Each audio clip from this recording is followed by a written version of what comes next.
All right, we want to move into the lab manual, and you have a PDF or the doc. You have a choice, whichever file type you want to work with, and you can open it up to here, and we'll go ahead and move through the section.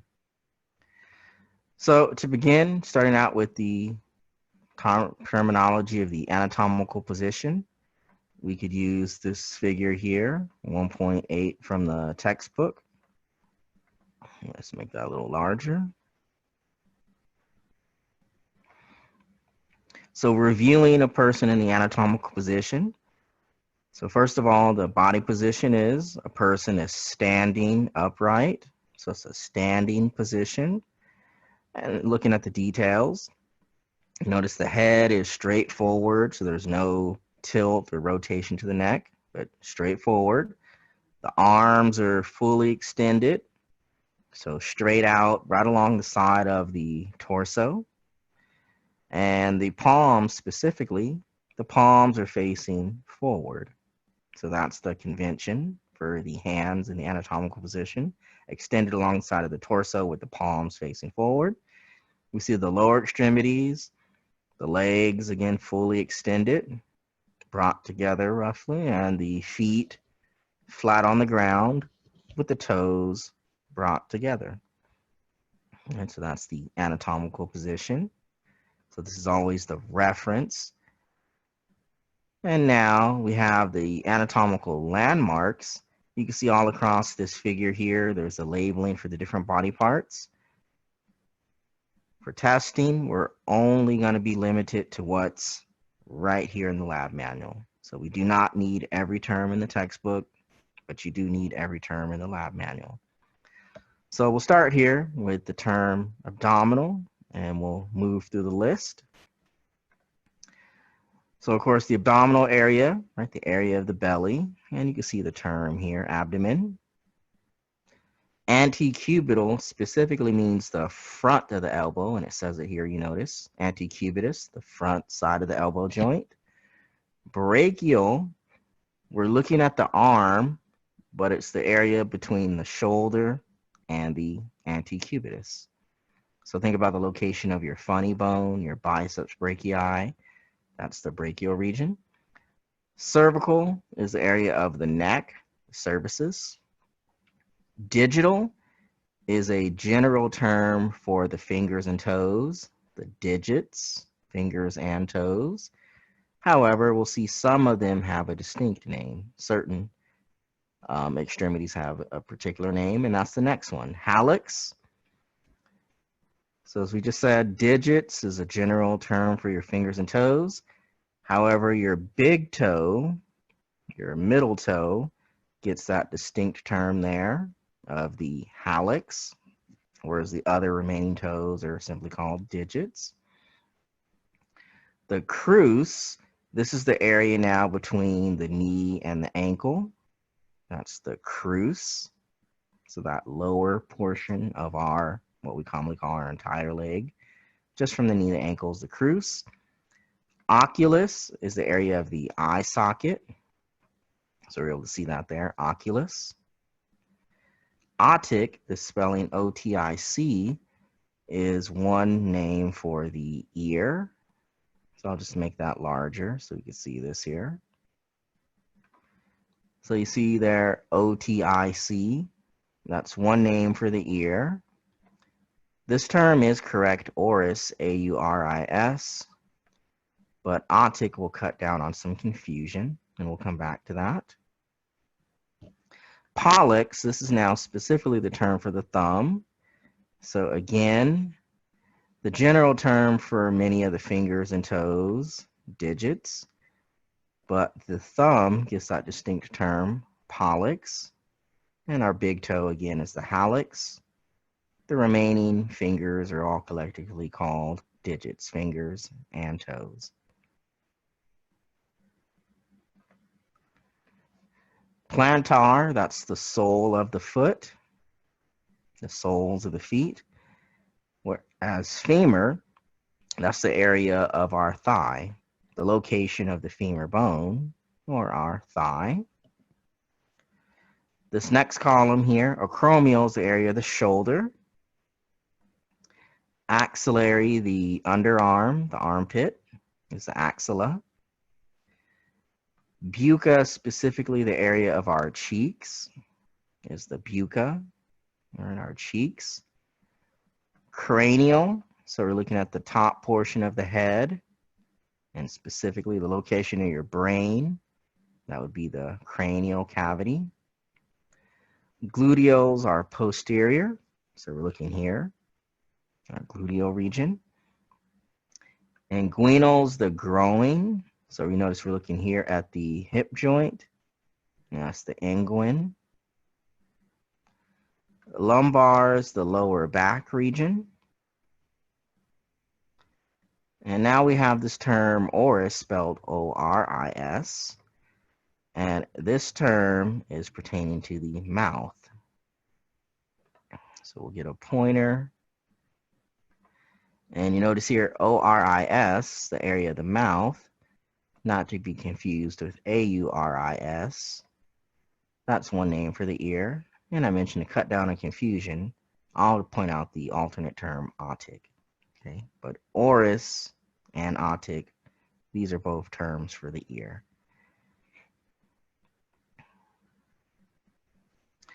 Patellar, this is now the term for the kneecap. Palmar, so we're looking at the palm of the hand. Now this term popliteus is specifically the back side of the knee. So patella is the front side, popliteus is the back side of the knee, and thoracic is the area of the chest. So that thoracic region.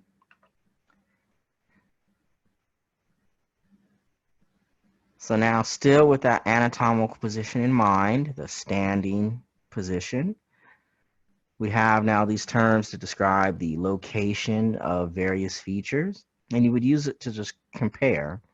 One area is something blank compared to another area, and we have the appropriate terms here. So to help us with this section, we'll move over to this figure here, and we'll go through the terminology. So we'll start with the paired terms here. Anterior and ventral have the same meaning. And taking a look at the figure here, anterior and ventral, they both mean towards the front. So something is closer to the front in comparison to another structure. So the foot could be an example. We could say that the digits, to use the term, the digits in the hallux are anterior to the heel, meaning that they're closer to the front surface of the body. And the opposite of that now, posterior and dorsal, these paired terms mean towards the back. And we could just reverse that statement. We could say that the heel is dorsal to the hallux because it's closer towards the back. So it doesn't have to mean it's all the way at the back, but just simply closer and compared to another structure. We have the terms now to pair together, superior and inferior. Superior is truly the term for above, so higher up. And keep in mind, we're in our standing anatomical position. The most superior part of the body would be the scalp and the hair that grows out of that region. And the inferior portion of the body would be the plantar region, the sole of the feet. So with that in mind, we could say that the scalp is superior to the planta, or the opposite. The planta is inferior to the scalp, because inferior means at a lower level. Medial and lateral. Medial means towards the center, towards the midline of the body. And the lateral, the opposite, means away from the center. So we could say that our chest, our thoracic region, is medial to the brachium, or the opposite, the brachium is lateral to the thoracis. Plantar and dorsal, these now pertain to the feet. So again, plantar is the most inferior part of the foot, the sole of the foot is the plantar side. And the term dorsal, in reference to the foot, is actually the superior side of the foot. So dorsal here and plantar down here.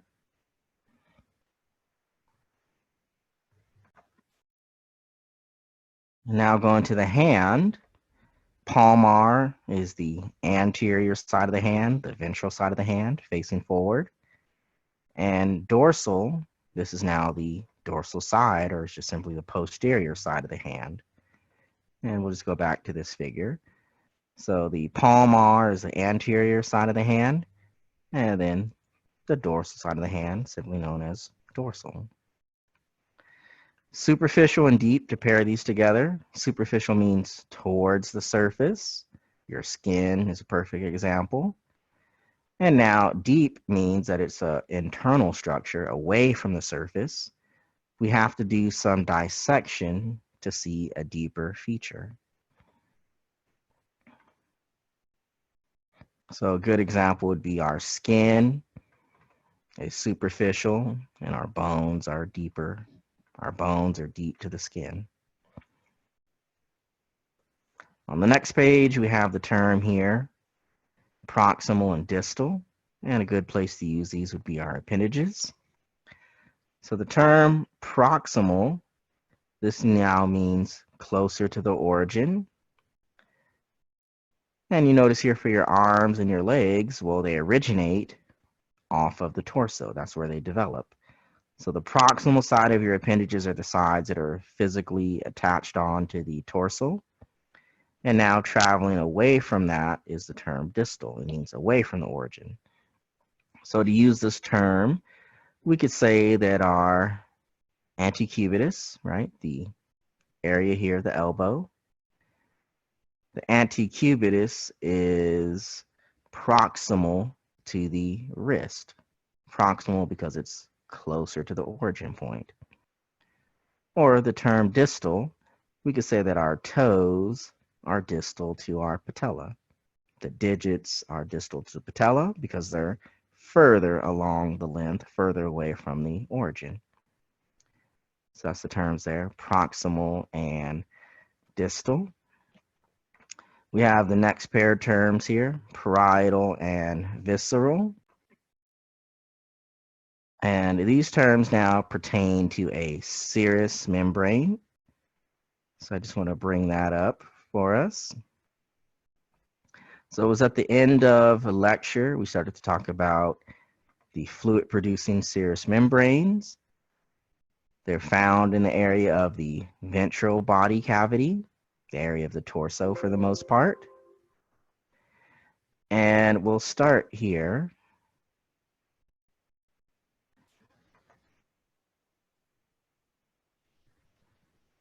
We have the terms parietal and visceral, and these pertain now to serous membranes. Serous membranes we covered at the end of the lecture, and we'll refresh again soon. They're found in the ventral body cavity, which correlates to the majority of the torso. And in various body cavities, there's protective membranes. And we'll start out with just the first part of the term, visceral and parietal. For now, just focus on the first part of the name. A parietal portion of a serous membrane and a visceral portion of the serous membrane. A visceral membrane you see here is directly attached to some organ. In this case, you see the heart. And the visceral membrane is the surface of that organ. It is a part of that organ bonded directly at the surface.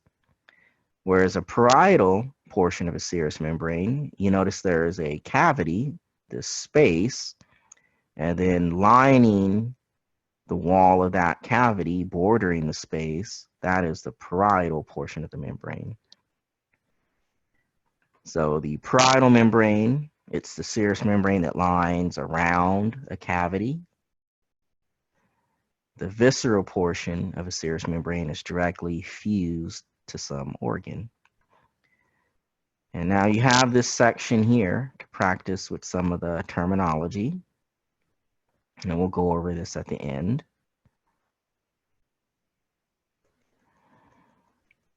There's now the body planes. These now pertain to the different planes of section. So we'll start here with a sagittal plane. And a description of a sagittal plane, this is a vertical plane that divides the body into right and left components. But now there's two particular types. So we'll start with just the general definition. Sagittal, a vertical plane. It divides the body into right and left components. So that's what you see right here on this figure, a vertical plane. And then there's the left component and the right component.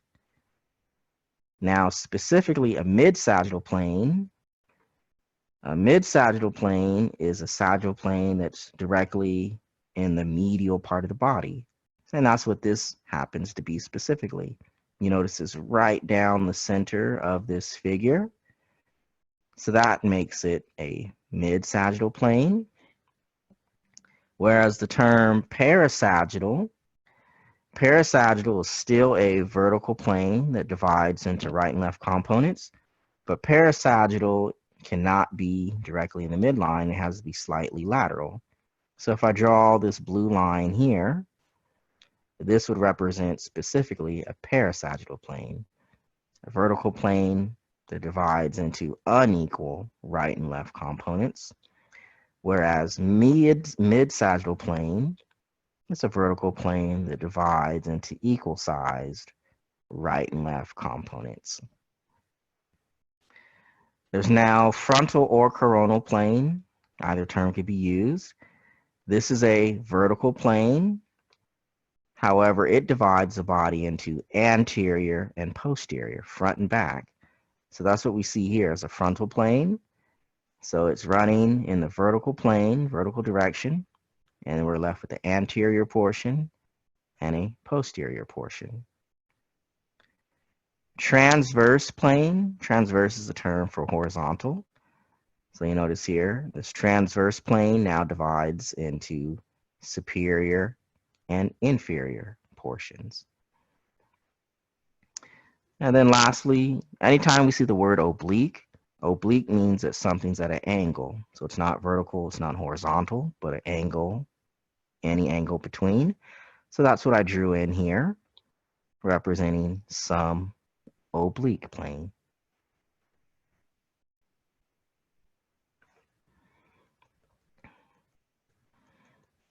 Now this next section here, going into the naming of the body cavities.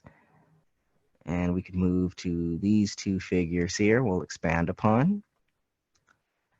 So starting out, body cavities are the spaces that contain and protect organs. And we'll start with the simpler grouping, the dorsal body cavities, which are divided into cranial and spinal cavities. So we could begin here. We have this figure from the textbook, of course, the dorsal body cavity. And the dorsal body cavities are then divided into these two subdivisions. The cranial cavity, again, the space inside of our skull for the brain, and the spinal cavity, which contains the spinal cord and multiple other nerve structures. And together, they're grouped together as a dorsal body cavity. The dorsal body cavities do not have serous membranes, That brings us now to the ventral body cavity, which again is the majority of the torso, except, you notice now the spinal cavity is not included. Or another way to see that would be here, the dorsal body cavity, cranial cavity for the brain, spinal cavity for the spinal cord. All the anterior portion of the torso, anterior to the spinal cavity, that makes up this entire ventral body cavity. So now the ventral body cavity has several subdivisions. So we're going to start with the superior portion of the ventral body cavity, and then we'd move on to the inferior portion of the ventral body cavity. So the dividing line between here, the superior part of the ventral cavity, that is divided by the diaphragm, this muscle here. So all of the area now that is superior to the diaphragm, that is the thoracic cavity as a whole. So now the thoracic cavity contains both a right and left pleural cavity. And this is the location of the two lungs. So the paired pleural cavities, the lateral portion of the thoracic cavity is specifically called pleural cavities for the lungs. And now there's all of this central medial space. And we'll just change colors. All of the area medial to the two pleural cavities. This is now called mediastinum. It's the mediastinum. And then now the inferior part of the mediastinum, within that, there's what's called the pericardial cavity, and that's the precise location for the heart. So if we go in reverse, the heart specifically in the pericardial cavity, but the heart's also in the larger mediastinum, and the heart's also within the larger thoracic cavity. Or we could go back to this diagram to break it down here. So we're superior to the diaphragm for the thoracic cavity. The lateral portions of the thoracic cavity are specifically the paired pleural cavities that contain the lungs. All of the area medial to the two pleural cavities, that's that central mediastinum. And the inferior portion of the mediastinum contains the pericardial cavity, the precise location for the heart.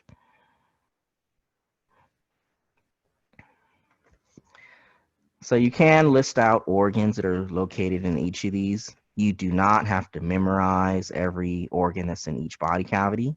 It's just simply as a reference to help you. And these are listed out on page 13 right here. Again, just as a reference of organs in each cavity, but you do not have to memorize this page at all.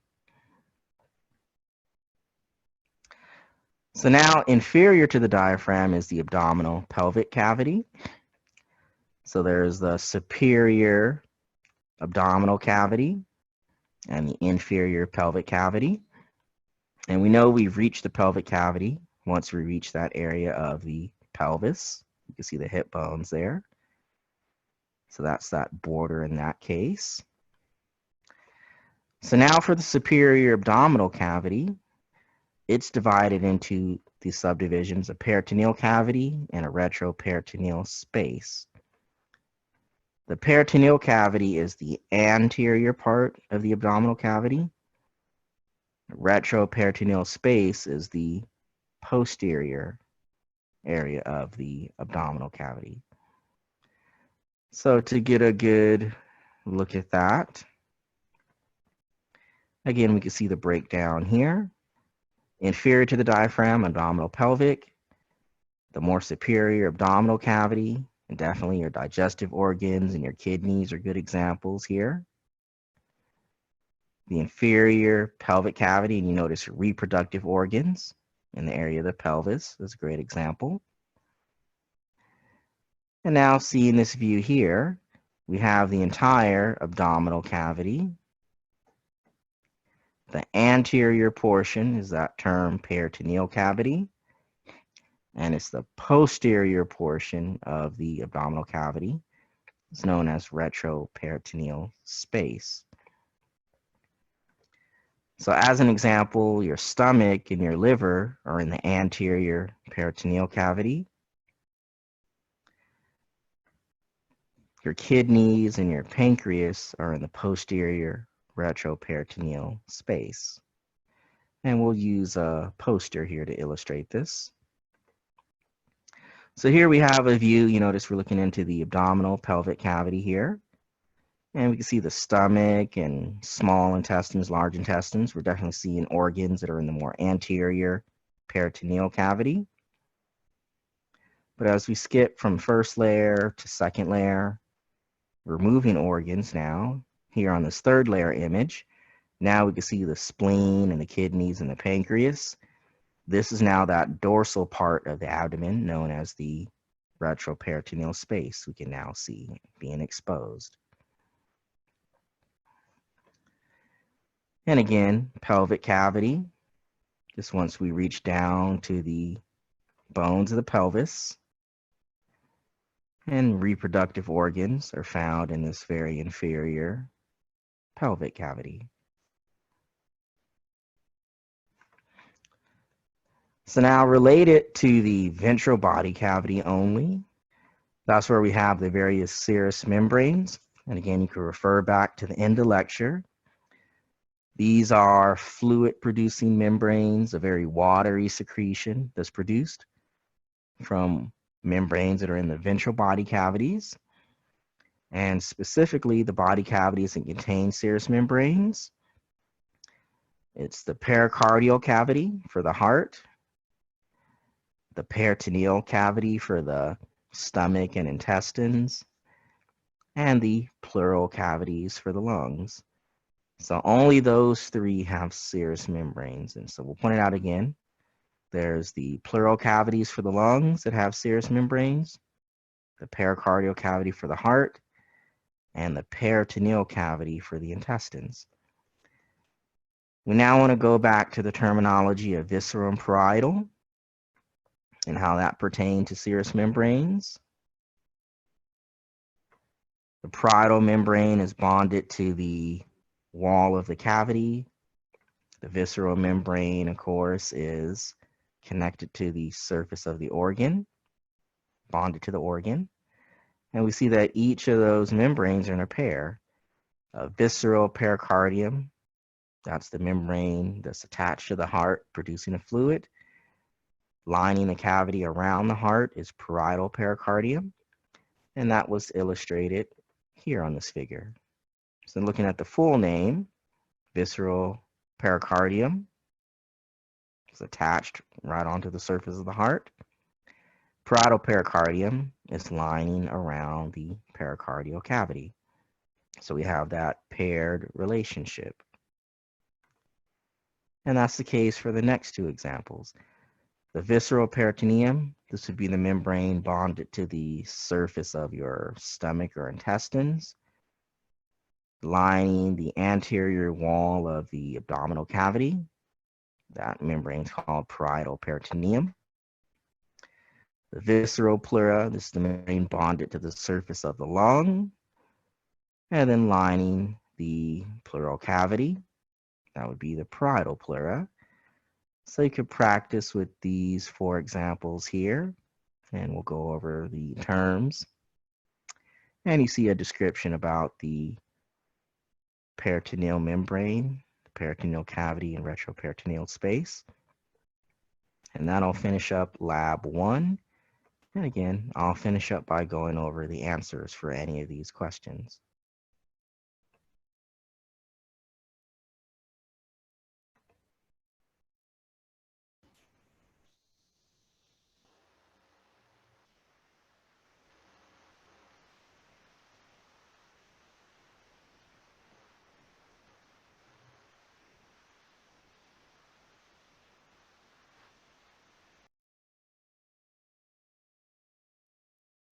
The way exams will be arranged is there's the lab portion of the lab exam, which means you're just identifying different structures that we cover in the lab manual. So for example, we went through the anatomical landmarks, the body parts. So you'll be presented with an image, a model, the microscopic sample of histology, and we'll point to a certain feature, and you'll have to fill in the blank and spell out that term. Or, here in the future, we'll start to learn organelles in the cell, bones, muscles, blood vessels, whatnot. So a lot of the tests will be identification, just a portion is labeled and you're filling in the blank. We could have some written response questions, as well as the multiple choice that will be based on the lecture material. So the exams will be a mixture of all of this for the exam.